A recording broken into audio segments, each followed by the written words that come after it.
Un article parce que vous êtes cité dans le New York Times, ce qui est quand même très classe. Vous êtes cité dans le New York Times dans l'article qui s'intitule Que signifie fournir des garanties de sécurité à l'Ukraine. Et on va avoir une carte, la carte de Soledar. Je vous explique pourquoi. Parce que vous pensez que la guerre se terminera quand la Russie aura remporté des objectifs partiels. De quel objectif partiel pensez-vous? Est-ce que c'est cette carte?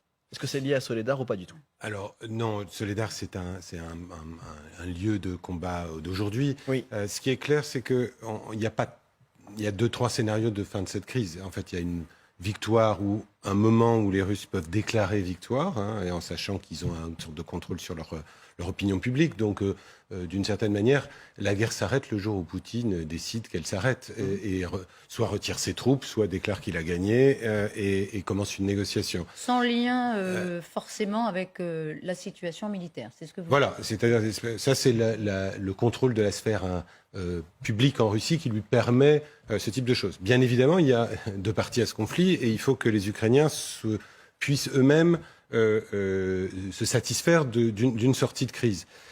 Et là, il y a l'hypothèse d'une victoire militaire de l'Ukraine qui est compliquée. On a vu beaucoup de progrès dans les derniers mois, mais elle est pas évidente et il n'est pas facile de reconquérir l'ensemble du territoire, même s'ils ont fait beaucoup de progrès. Les Russes contrôlaient jusqu'à 24% du territoire de l'Ukraine. Aujourd'hui, on est à 16%. Et donc, il y a l'idée de pouvoir repousser les Russes en dehors de tout ou partie du territoire contrôlé par la Russie aujourd'hui. On vient d'apprendre que selon une dépêche qui nous parvient à l'instant, selon le ministère russe de la Défense, les combats sont toujours en cours à Soledar. Qu'est-ce qui se passe à Soledar? Pourquoi c'est important pour vous? Soledar, ça fait partie de ces points de fixation où on voit que la guerre continue. C'est une guerre d'une extrême violence. On l'a vu à Bakhmout, on le voit aujourd'hui à Soledar.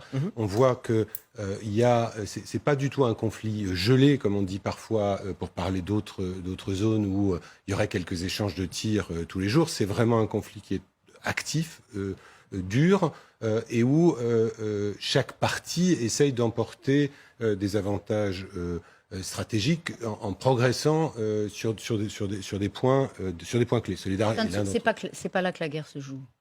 La guerre, elle se joue pas sur une bataille.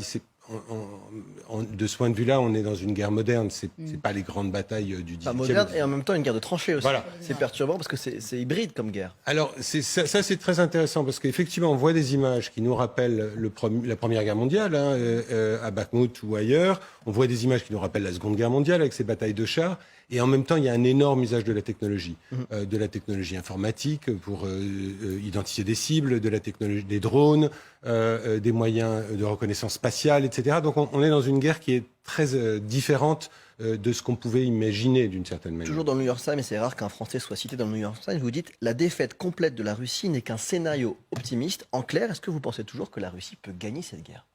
Alors, la Russie a d'une certaine manière déjà perdu cette guerre, au sens où elle n'a pas rempli ses objectifs, qu'elle a perdu énormément de troupes dans ce qu'elle croyait être une promenade de santé, qu'elle a provoqué à la fois l'élargissement de l'OTAN et finalement, qui aurait pensé le 24 février dernier qu'on serait en train de parler, en train de débattre de savoir si l'Ukraine ou la Russie peut l'emporter.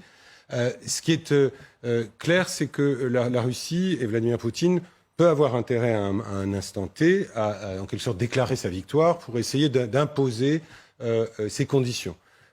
La question qui va se poser à ce moment-là, c'est est-ce que les Ukrainiens eux-mêmes sont en situation d'accepter cela?